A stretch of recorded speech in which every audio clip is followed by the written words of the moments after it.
يستمر للأمام ويرسل كرة خطيرة جدا وخطيرة للأمام وكرة هدف للمنتخب السعودي. هدف للمنتخب السعودي.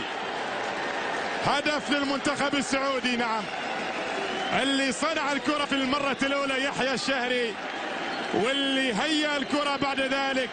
لكن تيسير الجاسم اللي كنا نتكلم عن خبرته الميدانية الكبيرة، شوف بداها يحيى الشهري في مكان تقدم للأمام.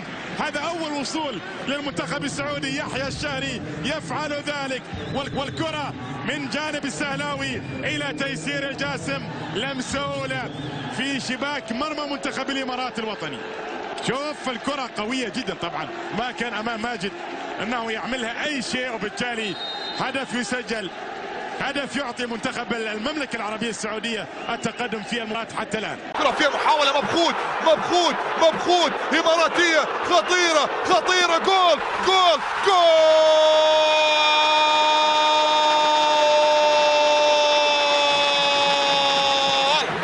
التعديل يأتي من صاحب الابتسامة والموهبة الفذة عموري وجمهور الإمارات. يا عمري عليك يا عمر، يا عمري عليك يا عمر.